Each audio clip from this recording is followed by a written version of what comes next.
여러분들과 함께 하나님의 말씀을 나누겠습니다. 저 뒷문 좀 잠가주세요. 한국의 복음성가 가스펠 이 성가의 초창기 찬양 사역을 하셨던 분 중에서 최영덕 간사님이 계십니다.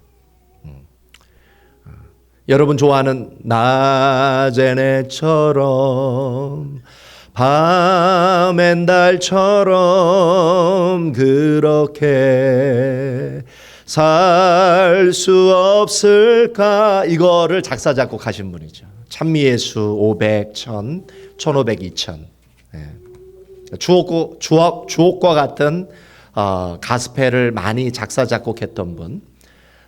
이 최영도 간사님이 매월 발행하는 월간지가 있습니다. 해와 달이라고 하는.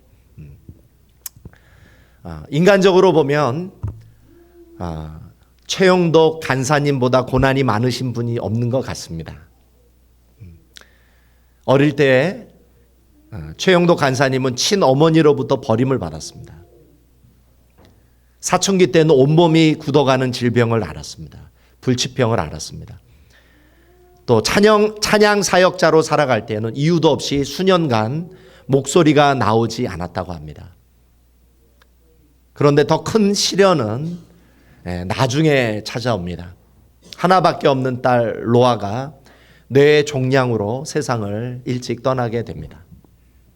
처음에는 눈이 이상하다고 해서 로아를 난시인 줄 알고 안과병원에 데리고 갔는데 점점 몸이 좋지 않아서 혹시 모르니까 MRI를 찍어보자고 MRI를 찍었는데 결과가 뇌종양 판정이 나왔습니다. 이 판정이 나왔을 때 이미 너무 늦은 것이죠. 결국 이 뇌종양 판정 이후 2달 만에 사랑하는 딸 로아가 세상을 떠나게 됩니다. 16살의 나이로, 꽃다운 나이로 죽습니다.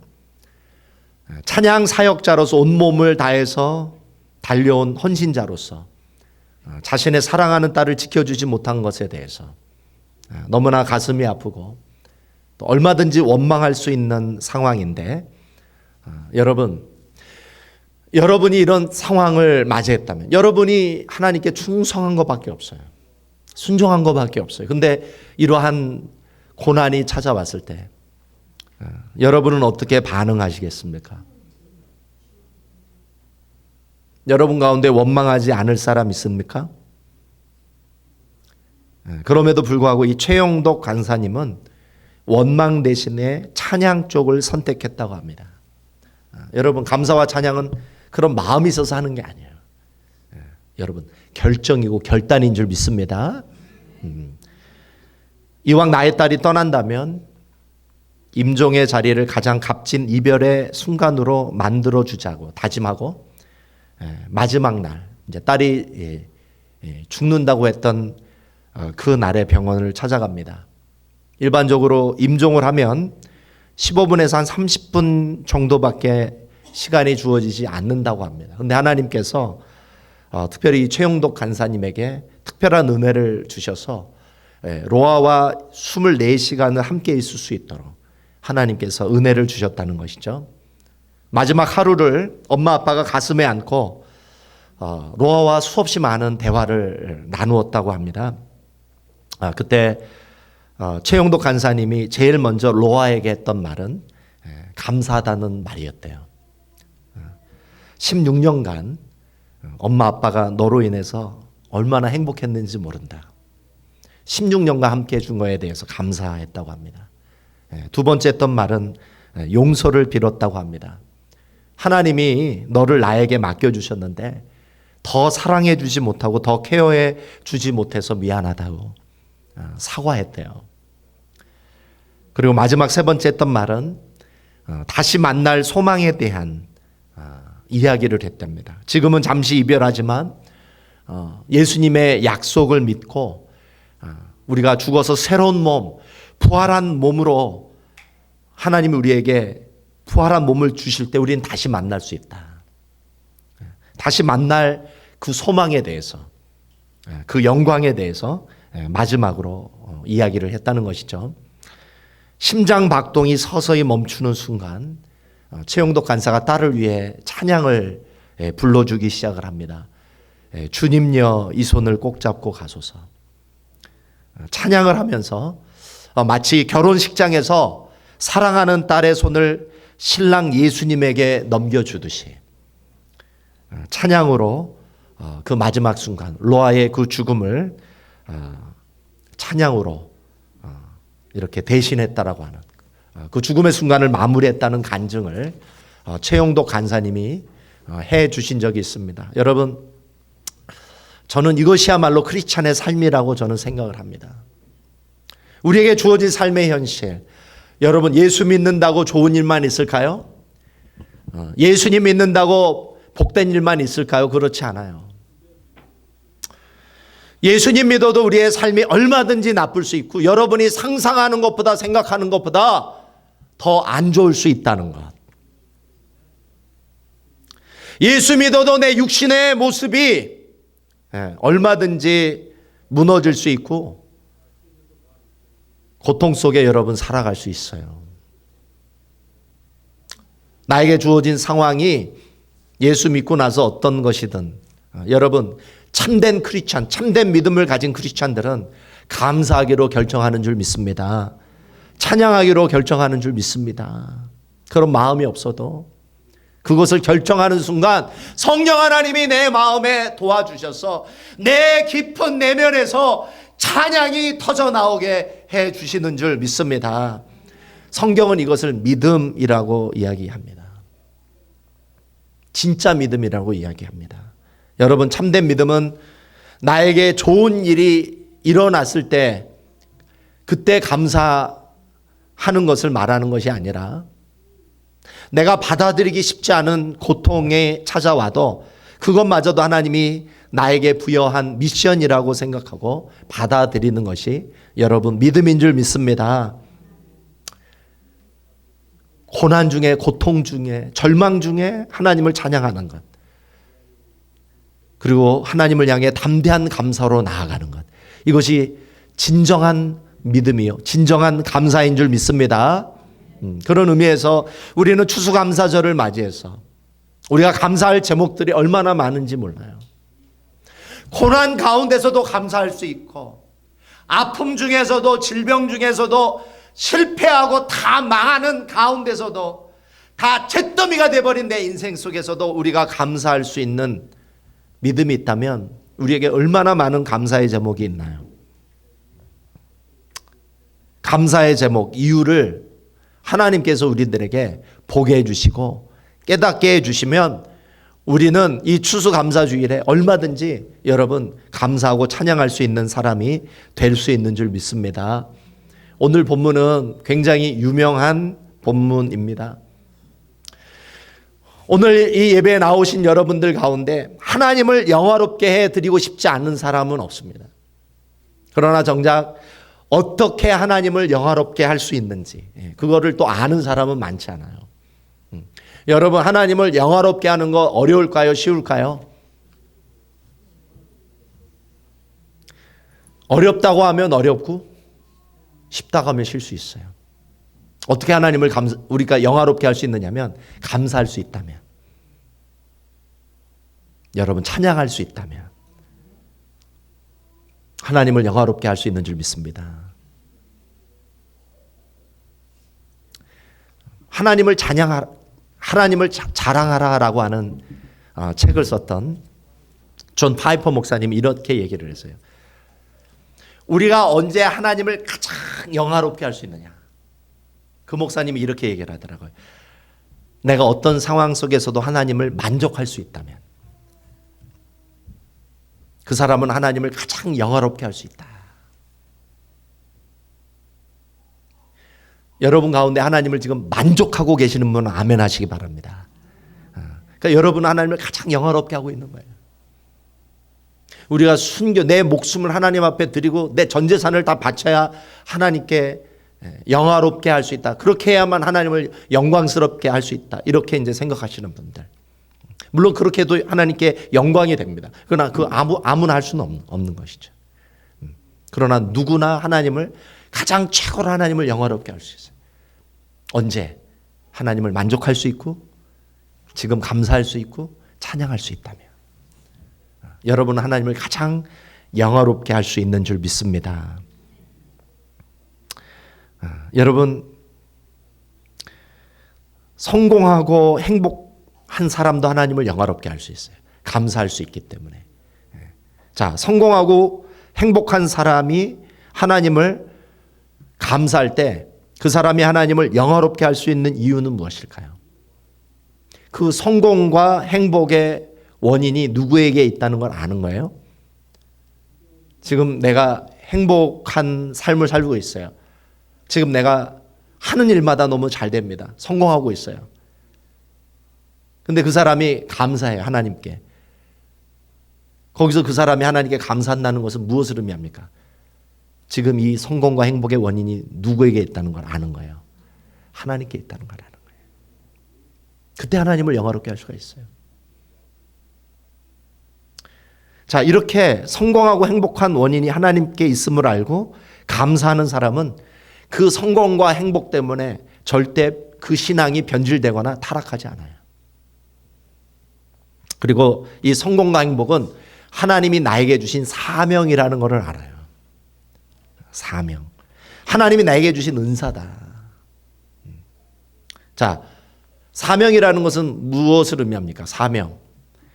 일하라. 명령이에요. 하나님의 명령. 사명인. 생명은 뭡니까? 살아라 라고 하는 하나님의 명령이에요. 생명. 사명은 일하라는 하나님의 명령이에요. 하나님이 나에게 성공과 행복을 줬다라는 것은 일하라는 사명인 줄 믿습니다. 그걸 가지고 남들과 나누라는 거예요. 그걸 가지고 남들에게 섬기라는 거예요. 하나님이 나에게 다른 사람이 가지지 않은 은사와 능력과 재물과 어떤 것을 더 주셨다면 그것은 무엇이라고 이해해야 돼요? 하나님이 나에게 주신 뭐예요? 사명이에요. 사명. 사명. 그걸 가지고 나누고 섬겨라. 하나님은 그 성공하고 행복한 사람을 통해서 가난한 자들을 구제하기를 원하시는 줄 믿습니다. 그 사람을 통해서 복음이 전해지지 않는 나라에 선교사를 파송하고 후원하기를 원하시는 줄 믿습니다. 실패하고 불행할 때 감사하는 사람은 하나님을 영화롭게 할 수 있어요. 자, 실패와 불행은 크리스찬들에게 실패와 불행으로 끝나지 않아요. 실패와 불행은 반드시 무엇을 낳는다? 실패와 불행, 고난은 무엇을 낳는다고 했어요, 지난주에? 인내. 인내는 무엇을 낳아요? 연단. 연단이라는 것은 뭐냐면 그리스도를 닮은 인격이에요. 연단이 뭐라고요? 그리스도를 닮은 인격이에요. 자, 그리스도를 닮은 인격을 가진 사람에게 하나님이 어떤 것을 유업으로 주실까요? 어떤 것을 기업으로 주시고 유업으로 주실까? 천국을 유업으로 주신 줄 믿습니다. 믿습니까? 자, 참된 믿음을 가지고 있는 사람은 인생의 고난과 시련을 통해서 연단받고 그리스도를 닮고 소망을 이루어요. 소망. 소망. 천국의 소망. 믿습니까? 그래, 감사는 거룩한 일입니다. 감사는 위대한 것이고 감사는 영적인 열매인 줄 믿습니다. 현대 심리학의 아버지 프로이드의 제자가 코후트라는 분이 있습니다. 이분이 자아의 심리학이라는 것을 시작했어요. The Psychology of Self. 자아의 심리학의 대가. 이분이 병원에서 수없이 많은 정신병을 가진 사람들, 또 인격 장애를 가진 사람들을 만나면서 이분이 발견하게 된 게 있어요. 모든 정신병과 인격 장애의 근원은 셀프, 자아의 문제라는 거예요. 자아의 문제. 여러분이 만약에 불행하다고 느끼면 여러분 남편이나 아내 탓이에요? 내 탓이에요? 응? 예, 코후트가 얘기하잖아요. 그렇죠? 내가 지금 불행해. 근데 우리는 보통 어떻게 저 원수만 안 만났어도 내가 그때 내가 다른 여자랑 결혼했어야 되는데 그때 내 다른 남자를 만났어야 되는데 그래서 어떻게 얘기합니까? 아내와 남편을 향해서 안 맞아도 너무 안 맞아. 1부터 10까지 다 안 맞아. 근데 불행의 원인은 누구예요? 셀프, 자기예요. 이 코우트가 얘기하는 거예요. 내가 얘기한 게 아니라. 그렇죠? 자, 그러면서 가장 건강하고 가장 성숙한 자아를 가진 사람. 어떤 사람이 가장 건강하고 가장 성숙한 내면을 가지고 있는 사람이냐? 기쁨과 감사를 가지고 있는 사람이다. 이렇게 했어요. 물론 여러분의 남편이, 여러분의 와이프가 이런 건강하고 성숙한 자아, 기쁨과 감사를 가지고 있는 남편과 와이프를 만나면 여러분 100% 행복해질 줄 믿습니다. 근데 누가 불행하게 느껴져요? 건강하고 성숙한 자아를 가진 남편이 나 때문에 불행해지겠지. 그렇죠? 또 건강하고 성숙한 내면을 가진 아내가 나 때문에 불행해지겠지. 그렇죠? 나는 그 사람 때문에 행복해지겠죠. 그렇죠? 그러니까 여러분 어떻게 살면 돼요? 상대방 때문에 내가 불행하다면 나 때문에 그 사람을 행복하게 만들어 주시기를 바랍니다. 그러면 내가 어떻게 하면 상대방을 행복하게 만들어 줄까요? 내가 어떤 자아를 가지면, 내 마음속에 기쁨과 감사를 가지면. 믿습니까? 그래서 이 내면에서 이 기쁨과 감사가 자연스럽게 표출되는 사람의 자아를 이 코우트가 이런 이름을 붙였어요. 찬송의 자아다. 그리고 영광의 자아다. 그렇죠? 그러니까 자아가 이 성숙의 단계가 있어요. 그렇죠? 자아가 뭐 불평하는 자아가 있고, 그렇죠? 이기적인 자아가 있고, 원망하는 자아가 있고, 그렇죠? 병든 자아가 있고. 자, 이런 자아의 성숙의 그 레벨이 다 있는데 그 자아가 가장 성숙하고 그 자아가 가장 건강한 상태, 그 탑, 그 건강한 자아를 가진 사람은 뭐가 있다는 거예요? 내면에. 가장 성숙한 사람의 내면에는 뭐가 있다? 감사가 있다는 거예요. 감사. 감사가 있는 사람의 내면은 누구를 닮은 내면이에요? 그리스도를 닮은 내면이에요. 그리스도를. 믿습니까? 그러니까 내가 이런 내면을 가지고 있으면 아내에게도 전염이 되는 줄 믿습니다. 남편에게도 전염이 되는 거예요.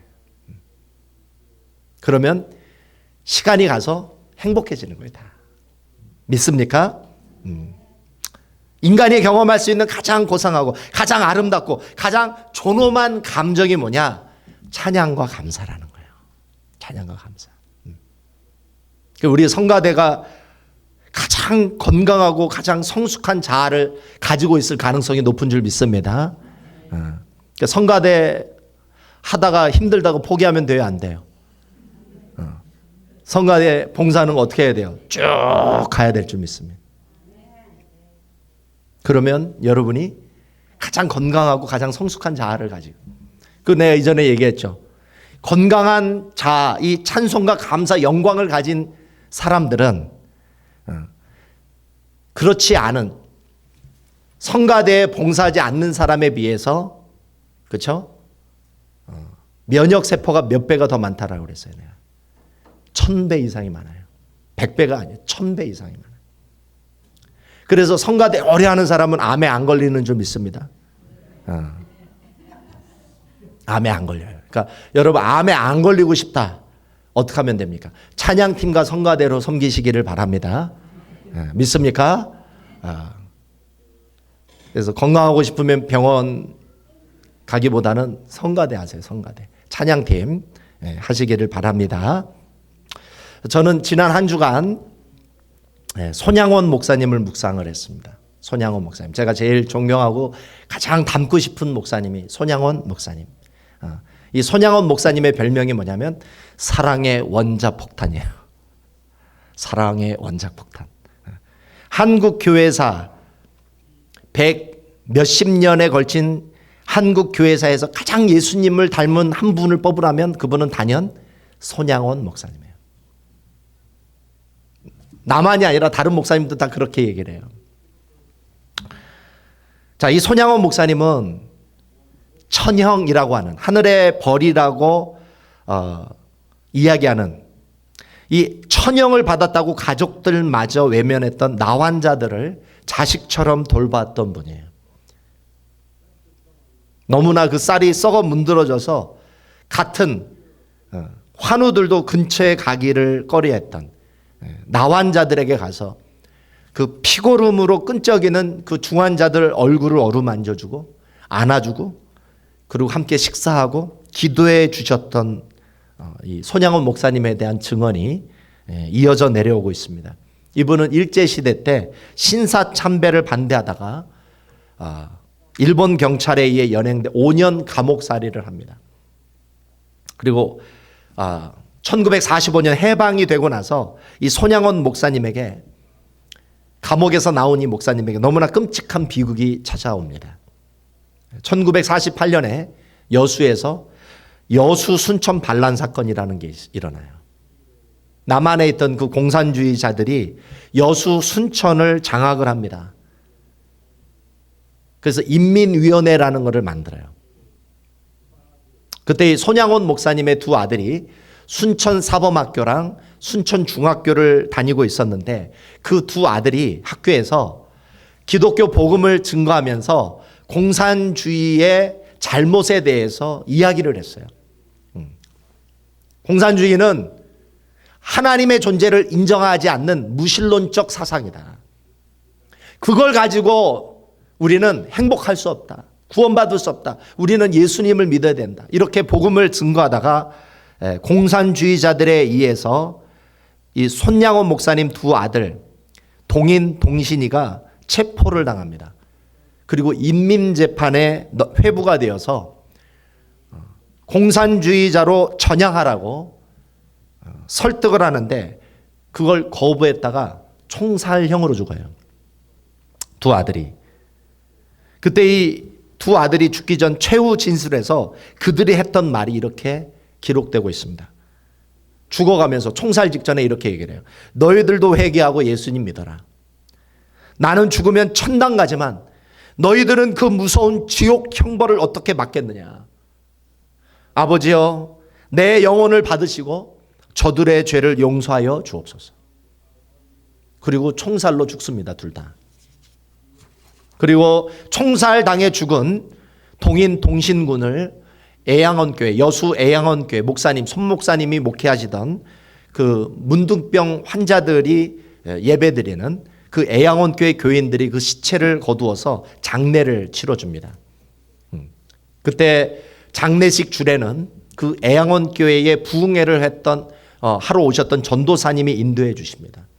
그리고 장례식 말미에 끝부분에 손양원 목사님께서 장례식 마지막 그 광고 인사를 하시면서 다음과 같이 고백을 했다고 해요. 이게 이제 손양원 목사님의 감사입니다. 이런 고백을 했어요. 손양원 목사님. 여러분, 내 어찌 긴 말에 답사를 드리리요. 내가 아들들의 순교를 접하고 느낀 몇 가지 은혜로운 감사의 조건을 이야기함으로 대신할까 합니다. 첫째, 나 같은 죄인의 혈통에서 순교의 자식들을 나오게 하셨으니 하나님께 감사합니다. 둘째, 허다한 많은 성도들 중에 어찌 이런 보배들을 주께서 하필 내게 주셨으니 그 점 또한 주께 감사합니다. 셋째, 삼남 삼녀 중에서 가장 아름다운 두 아들 장자와 차자를 바치게 된 나의 축복을 하나님께 감사합니다. 넷째, 한 아들의 순교도 귀하다 하거늘 하물며 두 아들의 순교일이요 하나님께 감사합니다. 다섯째, 예수 믿다가 누워 죽는 것도 큰 복이라 하거늘 하물며 전도하다 총살 순교 당함이리요 하나님께 감사합니다. 여섯째, 미국 유학 가려고 준비하던 내 아들, 미국보다 더 좋은 천국에 갔으니 내 마음 안심되어 하나님께 감사합니다. 일곱째, 나의 사랑하는 두 아들을 총살한 원수를 회개시켜 내 아들로 삼고자 하는 사랑의 마음을 주신 하나님께 감사드립니다. 그 손양원 목사님 아들 두 아들을 잡아다가 체포해서 인민재판에 회부하고 그 총으로 쏴 죽인 장경선이라는 사람을 손양원 목사님이 양자로 받아들입니다. 그를 용서하고 회개시켜서 자기 양자로 받아들이도록 사랑의 마음을 주신 것에 감사하고 있는 거예요.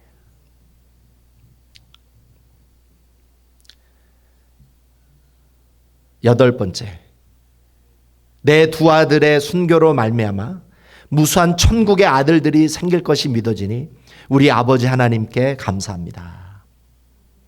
아홉 번째, 이 같은 역경 중에서 이상 8가지 진리와 하나님의 사랑을 찾는 기쁜 마음, 여유 있는 믿음 주신 우리 주 예수 그리스도에게 감사합니다.